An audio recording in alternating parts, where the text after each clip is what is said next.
everything's working. I'll let you angle that.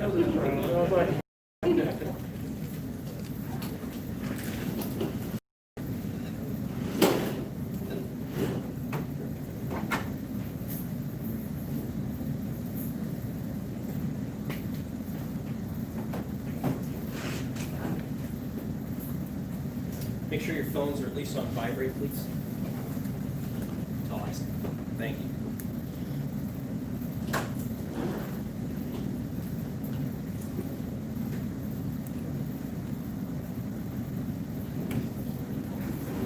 I know.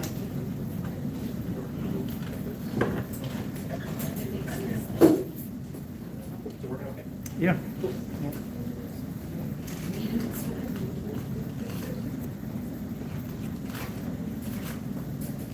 What time you got?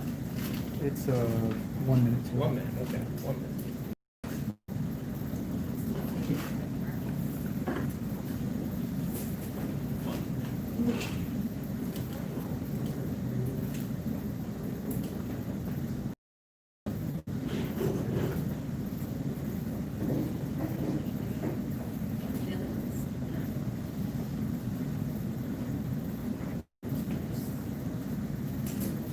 So on my feed here, it's scrolling. So Okay. it might be this. Yeah. Is there? Where's the password for the Wi-Fi here? It's at that last cabinet door. Okay. Give me your phone, I'll take a picture of it.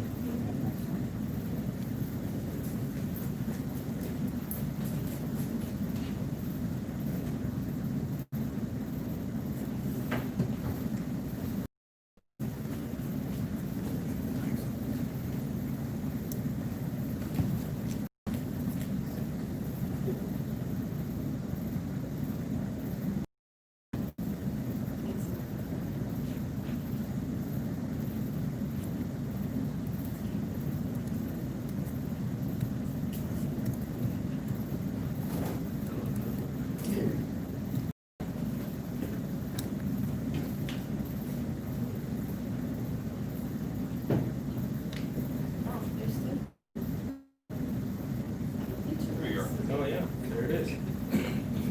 I show it's live. Yeah. All right, so we'll go ahead and get started. Welcome everyone. It's tough to, educational seminar is such a vague description of these, but it's the best that I could do. The idea behind these is to give everybody something to go off, right? We're in unprecedented times, and when you think about preparedness and what that means, I would argue that in February, it meant something completely different than now. I mean, show of hands, who owned a mask before February? A handful of people. Hardly anybody, but now everybody's got a mask, right? So preparedness has changed. How you plan your day to go out in public and interact with people, do all kinds of stuff, is different now than it ever was before. So preparedness is something you've actually already been doing all your life, but to different degrees. So the idea behind these is to talk about preparedness, but as an all-encompassing thing, to include safety, to include home. What do you do at your house? How do you prepare your house? I'm not talking doomsday preppers, hordes of food storage, guns and ammo stacked to the ceiling. That's not what I'm talking about. That can be part of it. And it is what you make of them. But preparedness is more of a mindset. So when you go into a store, do you know where those exits are? Do you know where the registers are even to get out? You know, it's when you walk in, if you go into a store you've never been to before, like an Office Depot, where are the checkout lanes? Do you even look for them? So little things like that, preparedness. I know I'm eventually going to have to get down there. If I buy something, let me prepare for getting to that point. When I walk in the door, where are they? Okay. So this is the first of 7 planned educational seminars. Depending on the feedback and the popularity, it may go beyond that. I would like to think that it will. We're also, of course, live streaming as well, so if there are any comments online, you can put them down. We'll get to those in the chat. But the other good thing about the live stream is you can go back and you can watch this a year from now, a week from now, 5 years from now, and maybe get a refresher or think about something that you hadn't thought about. I'm not going to give you any answers. That's not what these are about. These seminars are more about asking questions, and you have to figure out the answer for yourself. But sometimes you don't even know what the right questions are to ask. So that's what we're going to talk about in this first one. The first one is first steps to preparedness, and it's going to be a foundational seminar. You need to start somewhere. So just like anything, when you're learning to walk or learning to shoot a gun, there are very specific foundational, fundamental things that you need to have in order to build upon them. You don't just go right to being a Navy SEAL. There's a lot that builds up to that, right? Same thing with this. You need to understand certain things and what they mean to you and your family and your needs, and then from there you can build upon them. So, first things first, why me? Who am I, right? If you do have a question, ask it. I'm going too fast here. So, I'm Toby. I'm a member of the gun club here. I've been preparing for more than a decade. And again, to varying degrees. Now it's different for me because I have a family. Before it was just me. I mean, it could be anything. But now I have a family, so preparedness changed for me a couple of years ago. What makes me qualified to have these seminars? Quite frankly, great question. Great question. I am a certified firearms instructor. I have been doing this for a while. I have a lot of learnings that have cost me a fair amount of money. So if nothing else, take some learnings from me on what I've done that I wouldn't do again. But I don't have any special qualifications, but at the same time, I didn't see anybody else stepping up to offer something like this. So I may not be the most qualified. I would guarantee I'm not the most qualified person to talk about this, but I've done it. I've lived it, right? I might be able to get you to think a little differently about something because I wasn't taught on a strict syllabus on how to think about preparedness and how to think about emergency planning and things like that. I only know what works for me, and we'll ask questions so you can figure out what works for you. So we're going to talk about definitions. We're going to do some critical thinking exercises. That's really what this is about. And then we'll get into what your first steps are. So if you do have a question, ask the live stream here. So preparedness. What is the definition of preparedness? And the dictionary.com and merriam-webster.com define it basically the same, but they word differently. The state of being prepared, or readiness, or the quality or state of being prepared. Some synonyms to that: preparedness, mindfulness, cautiousness, carefulness, alertness, attentiveness, vigilance, and watchfulness. There's a theme here. So when you hear other people talk about, hey, be aware of your surroundings, head on a swivel, know what's going on around you, know where you are, know those exits, that's preparedness right here. So just being in this room right now, exit back there, emergency exit through the range, lock and through the range. That's preparedness. That's mindfulness, vigilance, and watchfulness. So it's absolutely part of it. So when you think about preparedness, it's not that wise food storage and AK ammo stacked to the ceiling. Of course, that would be great right now. You'd be sitting on a gold mine. So again, it's going to be a foundational exercise today. And not exercise, it's going to be interactive. So if you came here to sit back in the corner and keep your mouth shut and learn, great. But you're not really going to help the conversation any. I want you to be interactive. Part of being prepared is knowing your neighbors. Show of hand. Who knows the neighbors on their that touch their immediate property? Show of hands. Who knows those neighbors? All right. Keep your hand. No, keep them up. If you have a good relationship with all those people, keep your hands up. That's what I figured. A couple of hands go down, right? So I know those people, but I'm not their biggest fan. I don't trust them. Maybe they don't like me. They think I'm a redneck or something like that. Now I've got a tree that they just adds an eyesore to them and it's blocking their sun, whatever it is. Preparedness is not just an individual thing, it's a community thing, which is also a big reason why we're having these sessions. It's more than just, hey, I've got enough food for my family for 72 hours. Awesome. What about your neighbor? Because guess what? When they get hungry, they're going to come over and ask you. Yeah. So instead of them taking into your supplies, encourage them to become more prepared themselves for their families. Or understand that that's probably going to happen because they can't get into that mindset, and then try to prepare around it. It's not just going to be the Wild West, and unfortunately, you see that pushed out as like this cool thing, right? The zombies are going to come, and everybody's going to be a free-for-all, it's going to be a wild west, without rule of law, all that kind of stuff. That is the worst thing that could happen, because then as a society, we break down. And like with The Walking Dead, you get cliques, and those cliques don't like each other, and they're fighting the amount of supplies. You're better off preparing your community to include your neighbors and beyond than to just hide in your little hole and live in your bunker and hope for the best. So part of this is not only whiteboard and session and critical thinking, but to come together as a community and understand how everything that we're going to talk about today applies to you in your household, and then start to expand beyond that. Who's a fan of Les Stroud, Survivor Man? I got one hand. I fall asleep to Les Stroud every. It's great. His voice is so smoothing, so soothing. But he talks about his zones of assessment. And his first zone of assessment is what's on his body, what's physically on him. Clothing, knife in the pocket, stuff like that. So as you think about your preparedness, I would encourage you to think of it like a zone. The first zone is yourself, your house, your immediate family. Your second zone is your immediate neighbors. And your last zone, of course, is your neighborhood, your area, your zip code.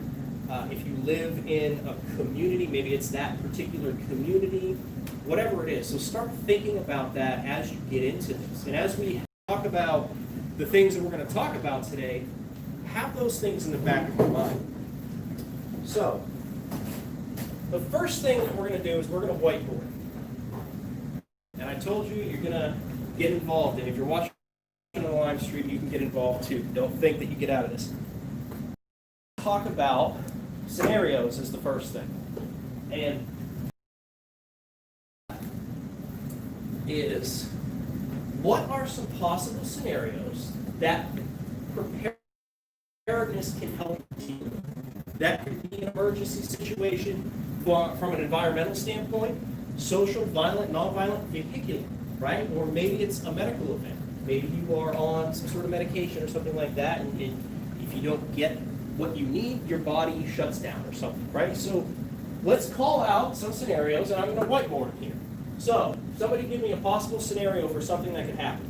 Hurricane. First one I heard was hurricane, which is great because we have now one in the Atlantic that just formed, right? It's not going to hit us, but hurricane. I heard tornado.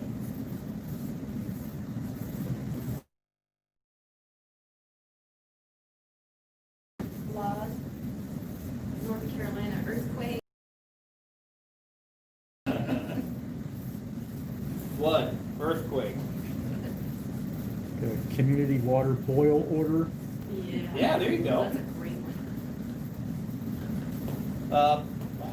Which is contaminated water supply? Contaminated water. The food supply chain breaking down. Okay, what would cause that? So we'll say food shortage. Well, COVID.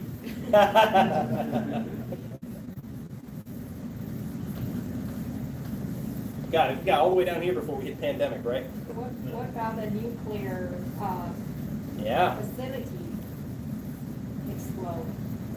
So we'll say, And we have the nuclear power. right, we'll plant. say nuclear Are we- event. Are we even getting into like riot break-ins? and Yeah, stuff so like that's part of that. I would argue that's part of social. Yeah, Well, so you need another riots, page then. riots, B-U-R-G, L-E-R-Y. Yeah, okay, burglary. What else? Car accident. Car accident. There's a good one. Fire. Fire. Yes. Ammo shortage. To a point, I mean, you can prepare for that for sure. I'm not going to put it on your scenarios, but yes. That's great. What else we got? Carjacking. Carjacking. Yeah, so burglary. Okay, so carjacking.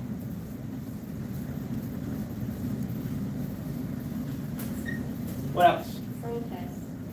What is it? Protest. Protests, we'll rope that into riots. Yeah. Yeah, we'll rope that Even in, a because peaceful protests by riot. themselves aren't bad, it's what The riot. evolves from that protest that tends to be the problem, right? Yeah. Plane crash. For the kidnapping? Oh my goodness, yes, kidnapping. snake bite or like a Yeah, okay. reaction. Okay, so we'll say anaphylaxis. Oh my gosh, I had to pick that. You should have stuck the snake bite.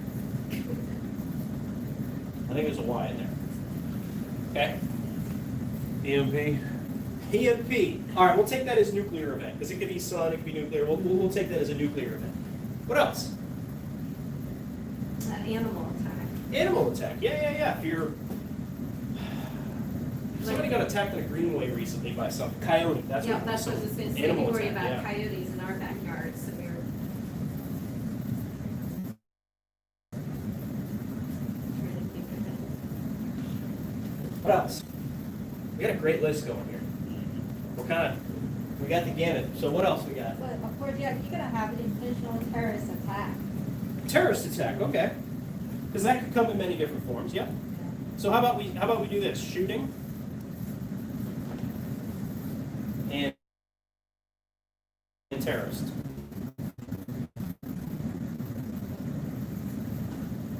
Event. Because that could come in many different forms. Give me two more. You have injuries on there, like heart attack or. Heart attack. Correct. That's a good one. Heart attack. Yep. Give me one more. About the loss of infrastructure, whether it's electricity or. Yes. Okay. So yes. So utilities outage.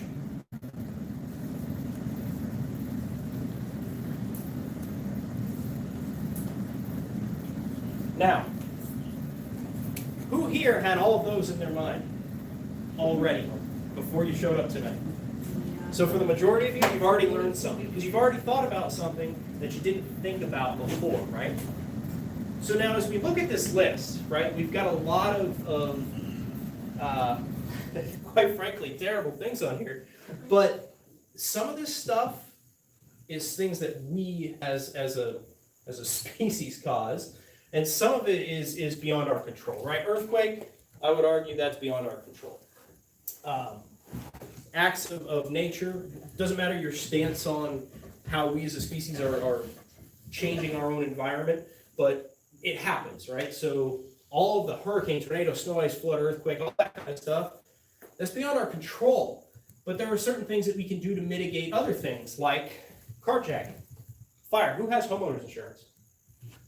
Right, so you're preparing for it already. Car insurance, you're preparing for that already in the event of a car accident, but what you're preparing for is to replace that thing with something else and maybe take care of some medical, depending on your levels of coverage, right? So there are certain things that we're already preparing for. You guys are already preppers. You don't know it, but you are. There are other things that we can do that are specific to each event. So, do we think that every one of these things is going to happen in our lifetime? To us? Maybe. I would argue you'd be a very unlucky person. Stay in South Carolina. Just stay down there for me. But there are certain things, right? So for me, I don't have any allergies currently.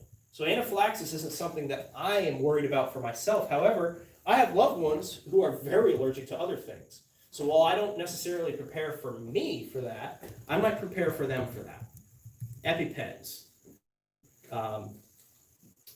Benadryl, things like that can help, but then they are for the last 6 years because it might even be gel by now, right? The other thing is, do you know how to use it? In the event that you need something, your life depends on it, somebody's life depends on it.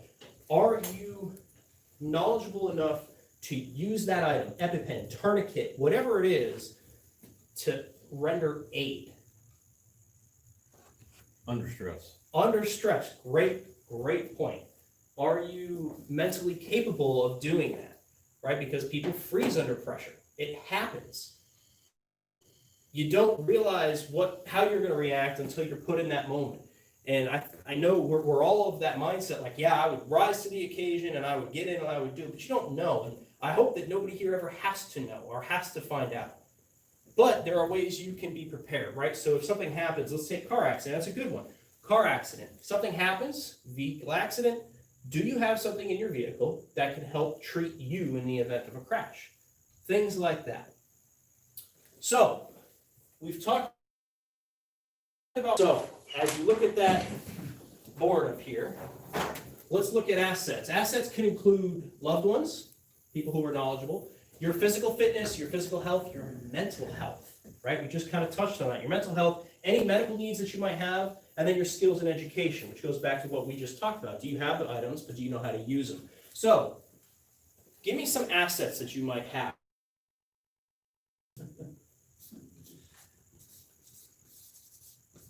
What else? Knowledge. Training. Knowledge, training. Benadryl. I'm going to go, instead of Benadryl, I'll just go Medication. medications. I'll use general medications. Four-legged early warning system. Okay, yeah, dogs. Or if you've got 100 cats, I suppose that works just as well. It would scare me off. I know that. Sprinkler system. Okay. Fire extinguishers.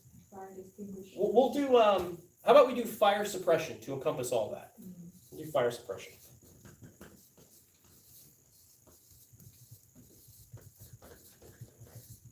What else? First aid kit. First aid kit. Yeah. Okay. Tools. Whoa, mindset. Tools. I was gonna say some type of classes, CPR, Training. We talked on training. Knowledge. We'll do knowledge training.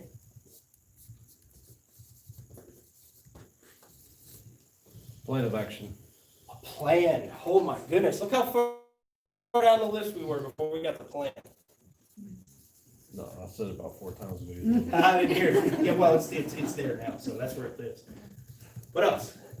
You got some things up here to go off of. I said cash. Cash. Okay, yeah, cash. We'll say money. portable chargers. Say currency instead of money, because there could be other things that It's a good point. Money, currency. money might be worthless. 5.56 rounds, bars. Anything that goes bang right now. What was the other one I missed? Power. Power generator. Right. Network. Food and water.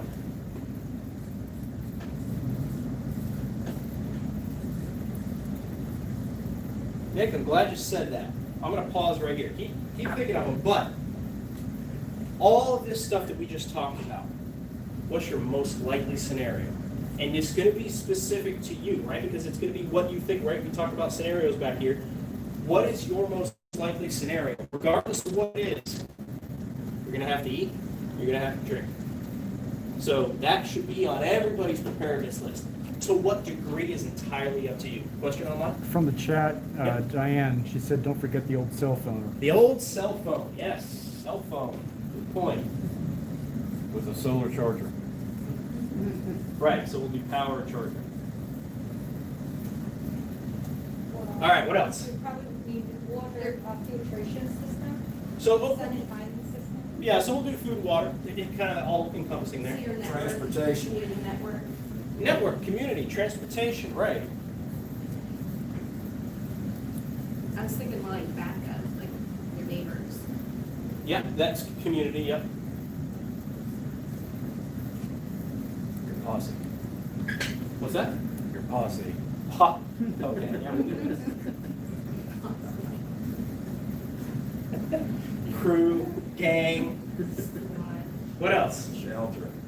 Shelter, Knife. knife, Weapons. weapons, yes. Lights Sanitizer. are on there.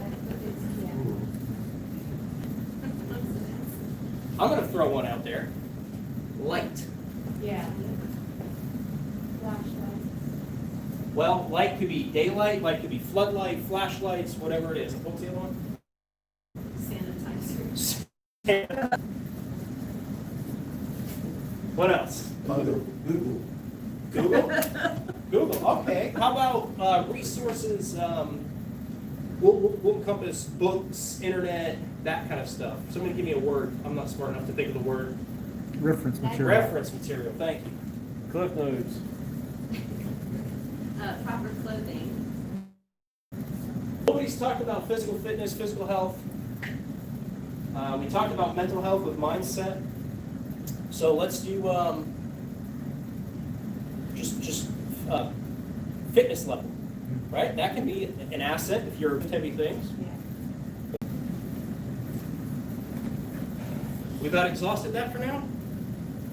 So look at this, and in your own mind about possible scenarios that we talked about, what scenarios are most likely to come in contact with or have in or around you to affect you? And then what assets do you have that are on this list or not on this list that can assist you specific to that event? Because if a flood comes, is a firearm going to help you? Tornado, you can't shoot the tornado no matter what Alabama tells you. You cannot shoot the tornado. You can't do it. Right? So you think about some of this stuff isn't specifically for that event. However, flooding comes and then it devolves into rioting and looting and pillaging. That's a different story. But for that specific event, would a firearm help you purify the water with it? Things like that. So think about the assets that you have already. And I would tell you, you have more stored water at your house than you think right now. Because every single one of you has a water heater. And it's got a tap on the bottom, very likely for draining. No water heater? Tankless. What's that? Tankless. Tankless. Okay, so you got like a toilets. Renai system or something. Yeah. He still has one. There's more than you think than what your mind says. When you think stored water, everybody thinks of gallons of water or the 2.5 gallon things or whatever, something stacked up in the garage or a rain catchment system or something like that. There's more to it than that. You have more than you think you have. So now, You know what we should add to that too? what's that? Like when it's really bad and the stores close and you run out of food and stuff, you need to have seeds. Seeds. Okay, yeah. I like that one. Victory garden.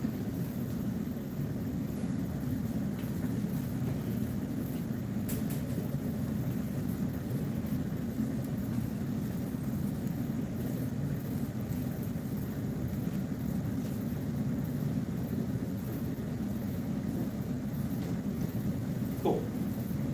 It's a great point. All right, so we talked about assets.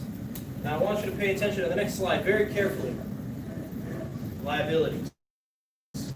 But nothing has changed. Why? Well, because the more people you have, is the more mouths you have to feed.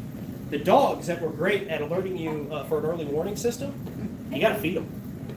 Right? They're going to take food. They're going to take water. They're going to potentially give away positioning or things like that, depending on if you're on the move, right? So as we look at those same assets, how can those things be a liability to us, right? So let's think about some of these liabilities. Call them Too big of a house. too big of a house.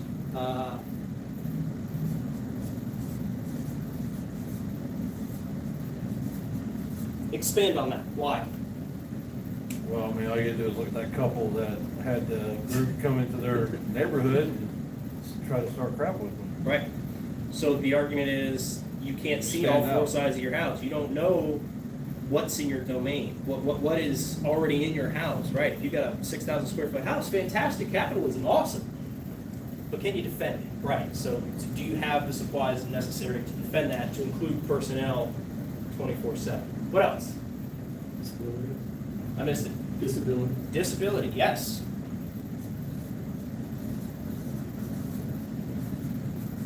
Keep calm. Man, you guys are real quick on scenarios and real quick on Too assets. many neighbors. Too many neighbors. Your house is too close to the flood. Yes. Say location. Right, because that could be house location, car location, whatever it is, yeah. I was thinking more big city, rural. Okay, yeah, so community size, location, population density, population.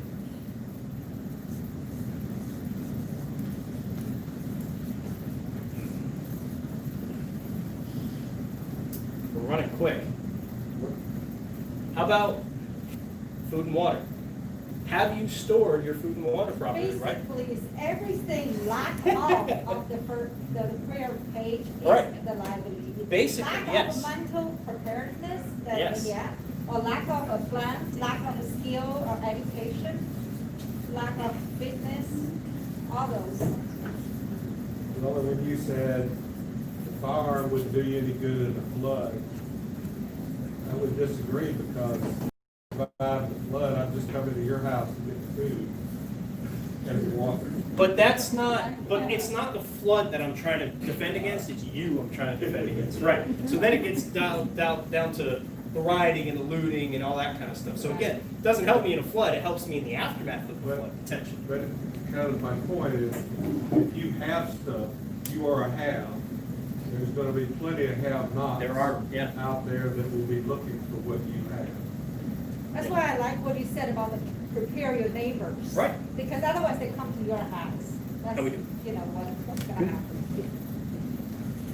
So, education, fitness, knowledge, whose car has a check engine light on right now? Nobody? One. All right, so we got one. So, state of repair, right?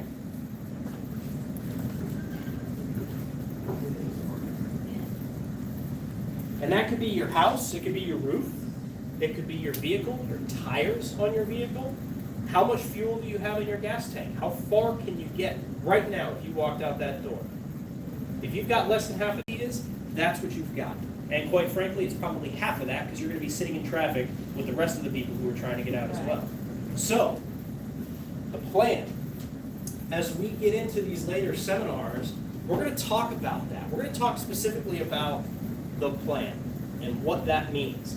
The one in, I think it's January, is bug in or bug out.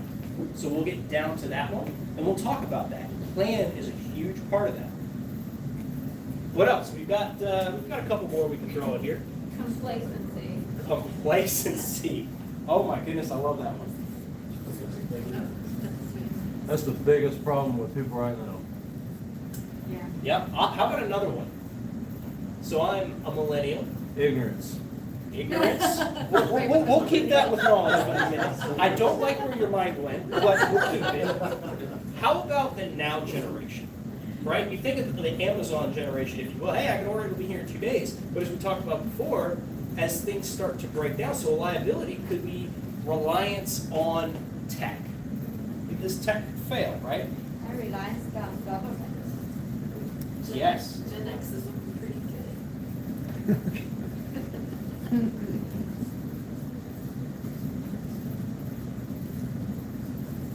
They can't get there fast enough for you. Now, help yourself.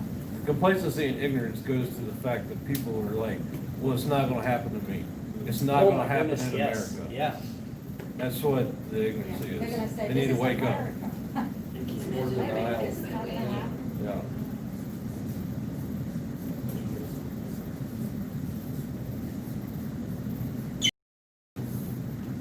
Mindset. Mindset is your biggest obstacle, in my personal opinion. And the reason for that is, again, we talked about who thought about all the scenarios, who thought about all your assets, and who's thought about all of these liabilities. I've learned things tonight. I already have. Writing all this stuff down, I was like, oh yeah, gosh, how did I not think of that? Right? So mindset is going to be your biggest thing. It can't happen to me. It won't happen to me. I drive this road to work every single day. I've been perfectly fine for 6 years. Until you're not. Oh, the tornado touched down 2 years ago. Yeah, it was like 2 miles north of here. It'll never come and touch my house. State of North Carolina, you got one within 2 miles of you? Boy. Right? Came right through downtown Matthews not long ago. Right. Exactly. So that it can't happen to me mindset, oh, yes, that's arguably your biggest liability. But the good thing is, everybody here tonight, everybody on the live stream or watching this later, you're already kind of working your way over that hurdle because you understood, hey, there might be something I don't know. I want to go learn something. I want to educate myself. I don't want it to be a liability. I want it to be an asset for me. I'm going to put one on here that's debatable.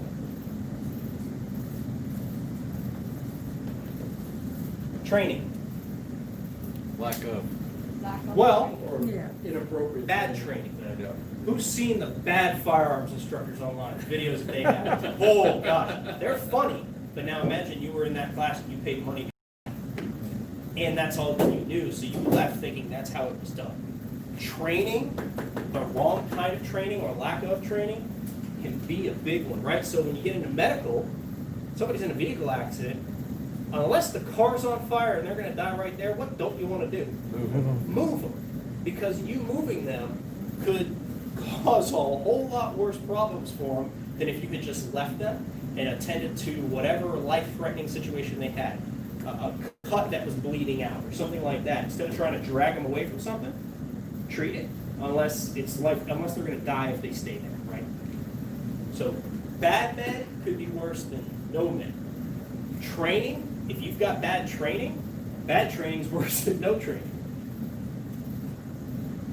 So that one, that's a give or a take, right? That one can be either way, but I think it can be a liability. Not always, but it can be. Hopefully it's not tonight, right? That's what you're gonna leave with more questions. You're gonna leave with more provocative thought, hopefully, than you will with training and knowledge and education. Because that's not what, even though it says educational seminar, that's really not what it's about. It's about you educating yourself from a standpoint of, what am I a liability? And maybe this isn't a liability to you.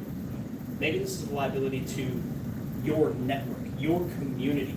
If you've got the tree in your yard that's going to crash on somebody else's house during a windstorm, that's your liability for somebody else.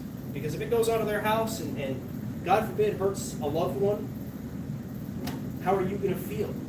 You have to live with that, right? So it's more than just, I won't crash on my house. More to it than that. Think more than just your four walls. Think community. All right, so we've talked about a lot of stuff. 6:40. This one's probably going to be quick. It's scheduled for 2 hours. We're probably going to be going a little quicker today, but it has to be foundational, right? So we have to start somewhere. So as we come out of what we just whiteboarded, and we think about this, you have to take the first steps. And many of you maybe already have taken your first steps. You've got stored water. You've got some sort of go bag in the car or something like that. You've already taken those steps toward becoming a more prepared individual and an asset more than a liability for yourself and your community. What's next? Or, if you're not like that, what's first? Well, first thing you need to do is you need to brainstorm these scenarios. What matters? What are you most likely to encounter in your life that you believe? Is it a nuclear event? Well, if you live up on the lake, maybe, right? There's a facility up there. Coal ash in the water. That's not necessarily a nuclear explosion or meltdown, but could be tied to something like that, right? Contaminated water. Next, you're going to want to research and educate yourself. And that goes right back up to number one. So quite frankly, you could flip those. So if you don't know what your most likely scenario is, research, educate. Am I in a floodplain? That should be the first thing everybody goes home tonight and does, because we're August 13th currently. So we're ramping up hurricane season. We're already in the J's. Might be a bad one. Are you in a floodplain? Do you have flood insurance, right? And the next, develop a network of people and locations to assist during an event. What do I mean by that? Well, obviously you've got your community. You've got your network right there, your neighbor, by expansion, your 700 home community that you reach out and interact with those people on. But what happens if we're told to evacuate? Then what? Where do you go? Do you have family in a neighboring state or neighboring county that you can go to? Are they coming to you? Do you need to prepare for that? So develop a network of not only people, but locations.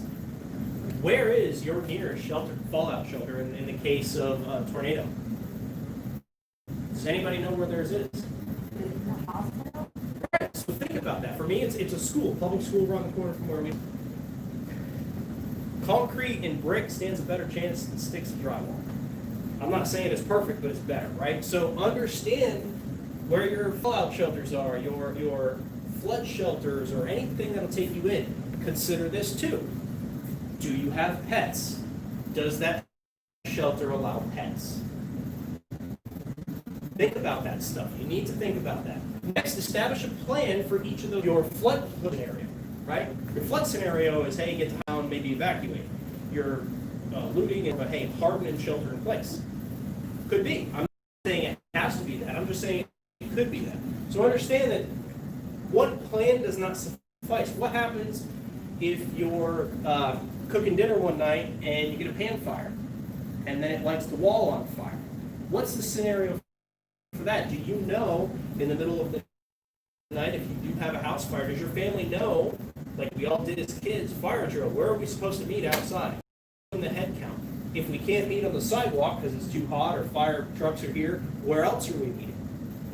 If you think about plans, who follows Fieldcraft Survival, Mike Glover, American Contingency, anybody? Nobody?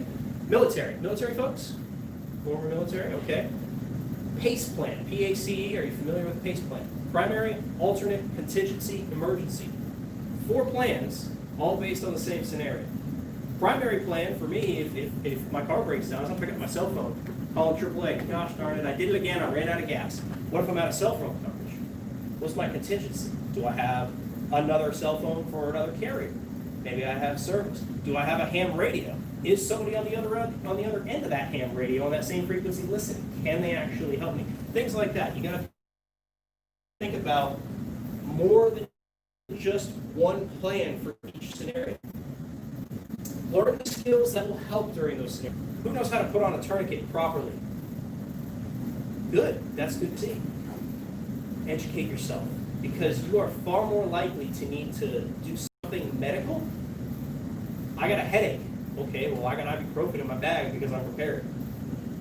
Hey, I cut my finger. I need a Band-Aid. Okay, I've got one of those. You want some antibiotic cream too? Or you're out and then a traumatic event happens. You come upon a car accident that has just happened and you decide to get out and help. Do you know how to help those people? Educate yourself on skills that will help during whatever scenario you think you're going to come in contact with. And lastly, procure supplies that will help you for those scenarios. That's the expensive part, right? That's the part, everybody jumps down to this, because everybody sees in the store survival kit. Well, that's great, but let's not have it. It's cheap. It's cheap, it works when you don't, yeah. So exactly, hey, we can add one more thing in here. Just cut the, yeah. Procure supplies that will help you during those scenarios. Who has fire extinguishers in their home right now? What's the expiration date on it? Go home and look at it. Last year, right? So go home and look at those. Who has a boat? No, one. Who's got, you have flare, well, yeah, it doesn't count. That doesn't count. I got the same thing. I got a kayak. It came with a whole number. It doesn't matter. Flares, road flares for cars or boats or things like that. Check the expiration date on those things too, because they do go bad. And when you need them, you want them to work. Medical kits. Who keeps medical kits in their car? Have you checked the expiration date on those supplies? Rotate through that stuff. Don't rely on somebody else to do your preparedness. So if you come to the club to utilize the facilities and you think that this thing right here, and I'm going out of screen, I know that. If you think that this thing right here, I would encourage everybody to open this thing up and look inside and rely on it. Does it have the stuff that you think you're going to need in a scenario or an event? You can't be complacent, and you can't think it's never going to happen to me, but at the same time, you can't rely on somebody else. They thought about it, there's first aid kit. Open it up, look what's inside, and look at those expiration dates.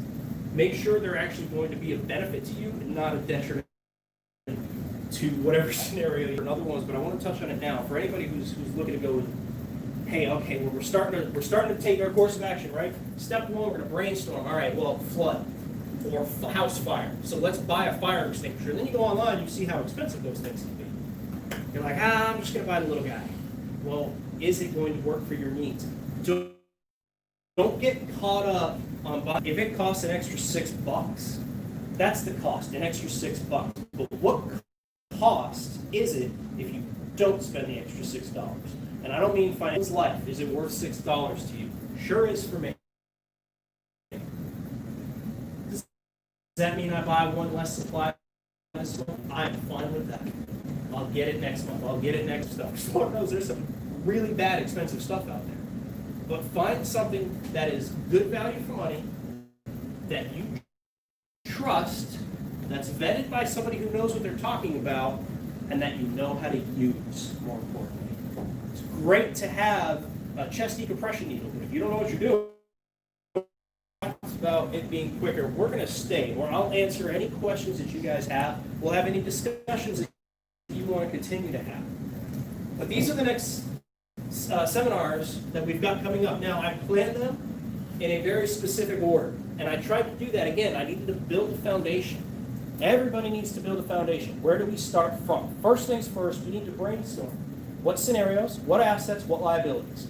From there, we can better understand skills that we might need, ways you're making your home a target.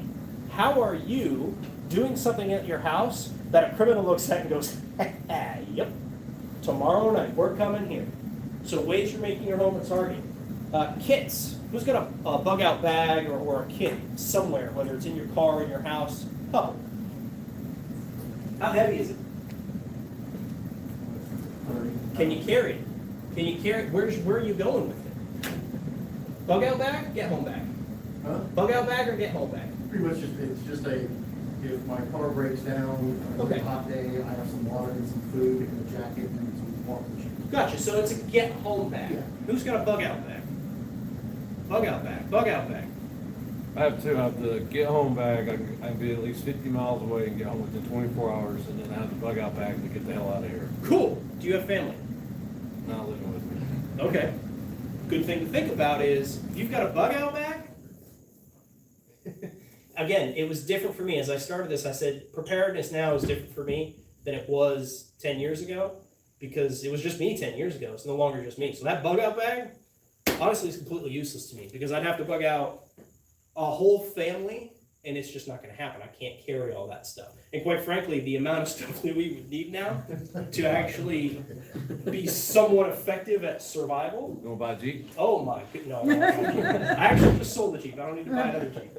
So things like that you got to think about. If you've got a bag, how heavy is that thing? Are you planning on carrying it? And if you have a bug out bag, that's great. Way to go, Commando. What about your kid? What about your wife? What about your dog? You know, things like that you got to think about that worked 10 years ago, 8 years ago. They don't necessarily work today. It's a pipe dream. It's great to think, hey, I'm just going to go live off the land. Who has ever foraged for wild edibles? Yep, not what I expected. We don't have to today. We just go to the grocery store, or we can grow our own gardens, or something like that. You don't have to necessarily forage for wild edibles. It's cool to go out back and pick raspberries and blueberries, but that's supplementary. You're not relying on that. And seasonality has to be right. How your vehicle can save your life. My gosh, right? How much time do you spend in a vehicle nowadays versus what they did, let's even just say 50 years ago? More now, right? Because we are more interconnected. Maybe not right now, because we're spending more time on the computer screen, waiting for other people to get on mute because you're sick and tired of hearing their dishes in the sink or something like that. But you spend a lot of time in your car, even just to come here tonight. So how can your vehicle help you become prepared and possibly save your life? And then I talked about when to bug in or bug out. That's a tough one. That one's going to be a lot of heavy discussion and a lot of scenario gameplay, what if. And then lastly, strategic gear consideration. So as we get into all of the rest of this stuff, we're really not going to talk about offensive or defensive weapons of any kind. We can absolutely have that discussion, but it's not built into the seminar until that last one. And we're going to talk a lot about offensive tools and defensive tools. That one's going to be a lot of fun. That's scheduled for February at the moment, which unfortunately is really far away, but it'll come sooner than you know it. It used to be March. Remember that. It used to be March. Foundational. This one was foundational. So I will open the floor, because that's all I have. I'll open the floor of all the stuff that we talked about. Does anybody have questions or comments, or again, as we build this community, let's bounce ideas off each other, right? So as you leave tonight, maybe interact with them. Hey, yeah, I'm a member of the club. I've been a member of the club for 10 years, whatever. Hey, where do you live? South Carolina, North Carolina? Start to build that network and build that community. You're all here tonight because you all had the same thought process. You all had the same, I want to be more knowledgeable. I want to be more prepared. Maybe I just want to see what it's about. Whatever. But think about that as you leave tonight. Start to build that community. It doesn't necessarily have to start with your neighbors. It can start here. And then you can kind of branch out from that. So I'll open the floor up. Is there anything on the chat? Anything? No, not yet. Okay. Anything anybody wants to discuss? Question? Yes. I was listening, you know, I'm a very good listener. The one thing I was surprised it was not mentioned to put on the list is a compass, a real compass. Right. Okay. So navigation A tools. topo map. Does everybody know how to read a compass and a topo map? Because if Right. your cell phones go down, guess what? Right. Absolutely. Yeah. And that goes back to being too reliant on tech. And believe it or not, we're actually going to talk about something like that in the very next seminar next month. So that's something that we're going to talk about. It's talking about skills and land navigation. How do you get from point A to point B without your cell phone? Exactly. Can you do it? Is it possible? For me, I know east and west generally. I've learned certain things, but honestly, it's been a long time. So it's a refresher that I need. But that's a skill to have for sure. What else we got? Yeah. Who were the people you asked us if we were following? The other. So the Fieldcraft Survival is an organization based in the Pacific Northwest. I think they're moving up to Utah from Arizona right now. And it's a great resource for stuff because they're all veteran or former law enforcement or subject matter experts in their field. And they cover a lot of stuff from like overlanding, right? So overland vehicle stuff. They talk about medical. They talk about offensive, defensive weaponry. There's a lot of former Green Berets as a part of that group, which you kind of got to be a jack of all trades, master of none, or master of all trades to do that kind of role. So they're a great resource. Fieldcraft Survival, you can check them out on Instagram, YouTube. You can, of course, go to their website. And Mike Glover was the founder of Fieldcraft Survival. So you can find him all through that. That's the first place that I would say go check it out. Go look at what they've got out there. They're a great resource. They have training in South Carolina, just down the road in Lawrence, South Carolina. And they've got some classes coming up in September and I think again in November down there. So that would be a great way to go down and get some good training from some quality people who know what they're talking about. Is there like, His name was Mike Glover, and the company is Fieldcraft Survival. is there a good TV show worth watching, you know, like in regards to survival, this kind of stuff, like, you know, reality shows? Right. So that's a great question. What TV shows? I'll be honest with you, I don't watch television. I watch Netflix. So my wife and I do NCIS. Let's just start it back over and roll right through. Friends, right? I'm a kid of the 90s, so I got to watch Friends. And, you know, there's little things like that, but I don't really watch television. However, what I would say is television now is not what it used to be because it's all about the reality thing, and a lot of it is scripted. Even if it doesn't appear it, it's scripted to a point. But the ones that I would say probably do a better job from a network standpoint would be History and Discovery.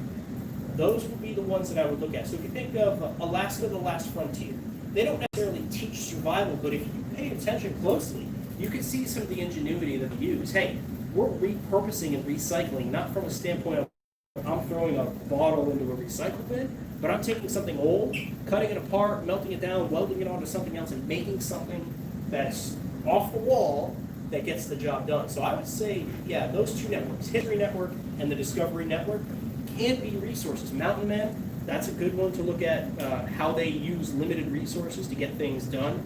And there's a couple other good ones out there as well, but yeah, just start with those two networks and understand that everything's scripted.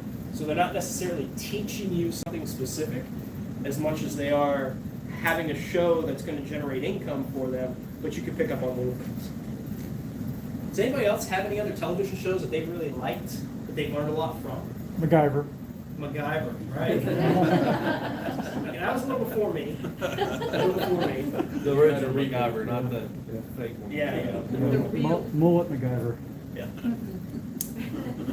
And I'm surprised nobody said Doomsday Preppers. I'm honestly surprised, but I'm glad nobody did. What was it? First episode, second episode, a guy shoots himself right through the phone. All right. Well, that goes back to knowledge and training, and how much of a liability are you to yourself? Bad training at that point, right? Yeah. What other questions, comments, thoughts? Any other scenarios? Yeah. Nick? So on Monday, when the earthquake hit at 8:07 in the morning, I kind of did a needs analysis of how ready was I at 8:07 in the morning for SHTF. I made a list of things that I actually had ready and things I wish I had ready. So one area I gave myself a compliment in is the car actually had a full tank of gas on Monday morning. Good. Because I fill it up on Sunday night. There you go. And one thing that I wish I had ready was I had a whole bunch of first aid supplies. They weren't where I needed it on Monday morning, where they should have been. Right. Because I had pinched off of them a few days prior. So I'd be curious, kind of, from your experience with the earthquake on Monday, how ready were you? I was asleep. Obviously, slept through the I whole was thing. still rolling out of bed, never even felt it. Never even felt it. No. But you bring up a good point, right? Which is, hey, I've got all these supplies, but I've dipped into them. I haven't replenished them. They're scattered all over my house. They're in the garage. So in the next one, the next seminar, the 8 skills, you're probably going to see that resurface there. And we're going to talk about that specifically. That's a really good point. So a needs analysis at that point is a really good one. It was like your family's vacationing and something happens. That's a great point. And you're in maybe you're in a foreign country where you can't bring certain things, or you had to fly by plane. So Yeah. if the kid Vacationing with your family is something you're traveling, and or you flew there. And what if you're in a different country, or an island country, right? Like you go to the Dominican or something like that. It changes the game. So how do you think about preparing for those kinds of scenarios? There's limited items you can bring on a plane. There's limited items you procure once you're on land in country. Another great resource would be Clint Emerson. Former Navy SEAL Clint Emerson wrote a bunch of books called 100 Deadly Skills, and he's got, I think, 3 or 4 different variations of it. 100 Deadly Skills by Clint Emerson is a great resource to have, because he was not only a SEAL, he worked for the CIA. So he was on the ground in countries that, quite frankly, probably weren't the biggest fans of us as Americans. And he talked about that. He talks about that in the book, and how to, once you're on the ground, how to do things like that. Who's traveled internationally? A lot of folks. Who's bought a cell phone in the country once you arrived? Who used their own phone and just extended their carrier plan? So, as soon as you turn that phone on in country, and Clint talks about this, you ping. That's an American right there. We know that's an American, just by the phone. Maybe it makes you a target, maybe it doesn't make you a target. But either way, they know it's an American. How do you mitigate some of that? Maybe buy a phone when you're in country. Hey, every time I go to Mexico once or twice a year, whether it be for work or for pleasure or something. Or I travel to Europe, or maybe I go somewhere to France or something. Maybe buy a phone while you're there. Just use it. Might be a little bit more expensive. Might not be a little bit more expensive, depending on your carrier and what the plans are. What was the title again? 100 Deadly Skills. And he's got, I think, 3 or 4 different variations of that book. He's got one specific for, like, survival. He's got one for, like, hand-to-hand, like, combat kind of stuff. I know he's got another one that's more toward companies and infrastructure there and how they can protect themselves and things like that. Clint Emerson, 100 Deadly Skills. Good resource. He's got a new book he's fixing. I think that's the combat one he's coming out with now. Yeah, Comeback Edition is pre-ordered right for Yeah. September. And they're like $17 on paperback. You can get Kindle versions as well. Just understand, if you get the Kindle version, you need a Kindle to read it, or an e kind, whereas if you get a paperback, stuff in the bag. What else? I think he has an Alexa skill too, so like you can set it so every morning. Oh, okay. You can get a different skill or whatever. There you go. The comment was, if you have an Amazon assistant service in your home, and I won't say in case somebody's is on, but if you have an Amazon assistant service in your home, that apparently there's this, like There's a whole a new bunch of- skill that you can learn every day. Kind of. Comments, questions? So who came here tonight hoping that they would leave with a bunch of answers? Probably a lot of you, right? Who came here tonight now with more questions than answers? A lot of them. It's not about the answers, because the answer for me and my family isn't necessarily the answer for you and your family.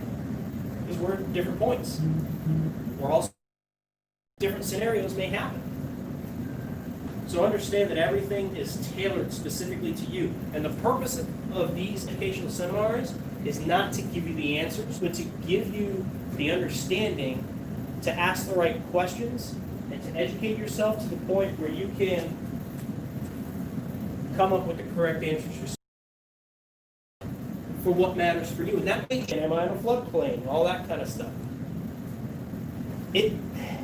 I don't want to say it never stops, because that sounds doom and gloom, but it doesn't end. The biggest one that we had up there was mindset, right? Complacency. It can't happen to me. Don't fall victim to that. Don't think it can never happen to me. Don't think, I've got all the answers, I've got all the supplies, I'm good. Because odds are, you don't. Any other questions or comments? Anything on the line? Nope. Chat's still looking good. Okay. Yeah, I've been keying notes into the chat. Well, thank you very much for showing up tonight. This was a quick one, only an hour.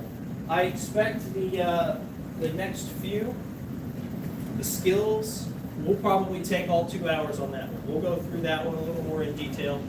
And then ways you're making your home a target, we all live in homes, whether it's an apartment or a tiny home or a vehicle or something like that. You all live somewhere. So how can you protect yourself? Passively versus actively. Cool.